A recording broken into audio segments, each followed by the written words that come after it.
Assalamualaikum warahmatullahi wabarakatuh. With me, Mrs. Indika Farastuti. I will help you mastering study about grammar in English, especially about future.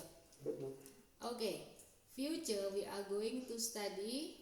There are three future. The first one is simple future tense, and then the second future continuous, and then the third future perfect. Okay, let's start discussing about simple future tense. Simple future tense have three functions you must remember. The first is talking about plan, the second is talking about prediction, and then the third is talking about spontaneity. Okay, let's look on the example for plan. I will go to Japan next year. It means that you have a plan for next year, yeah, to go to Japan. Maybe with your family, maybe with your brother, with your sister. So in this case, you have a plan for next in the future. And then let's talking about prediction.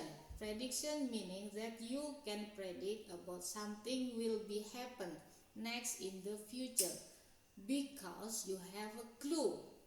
Look on the example here.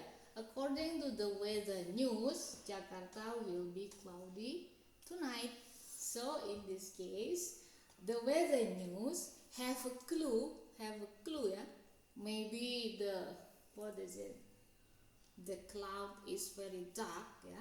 So the Jakarta weather news, predict that Jakarta will be cloudy tonight. Okay, from here, do you understand what I mean? Yes, very good. Let's continue to see spontaneity. Spontaneity meaning that you will do something next in the future before thinking first, before planning first, yeah. Meaning that you spontaneity will do something next in the future.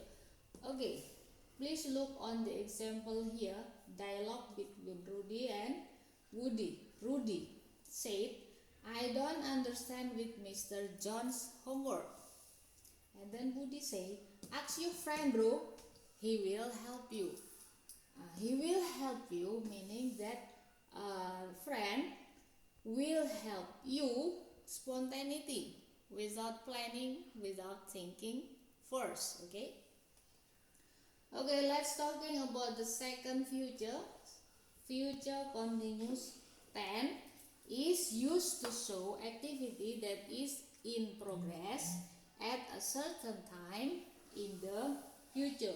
So activity that will be going to happen at a certain time in the future.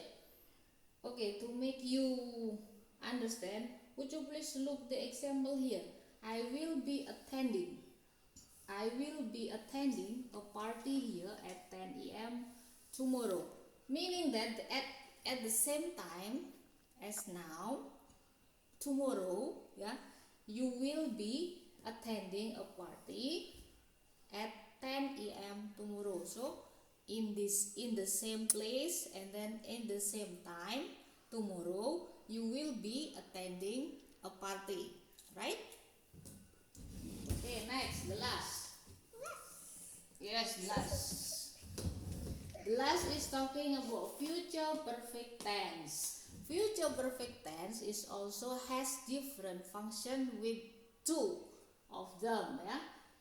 Future perfect tense is used to show activity that will be finished before another activity happen in the future. So there are two activities, yeah, happen in this future. Look on the example here. My friend will be checked my report before I give it to my boss. So which one is finished first? Which one finished first? Yes, the activity that I have already underlined is finished first and then followed by another activity. I give it to my boss. So the future perfect is this one, and then another activity using simple present tense. Understood what I mean? Yes, you keep smiling to me, meaning that you understand what I teaching to you now. Okay, now let's make a conclusion for today's discussion. There are three future we have already studied about. The first one is simple future tense, and then the second is future continuous tense, and then the last is future perfect tense. The first simple present tense have three functions talking about plan, prediction, and spontaneity. And then the second, present continuous tense is used to show activity that is in progress at a certain time in the future. And then the third is used to show activity that will be finished before another activity followed. Okay, that's all about future tense from me. And if you have a problem, you can ask me. Thank you. That's all. Bye bye.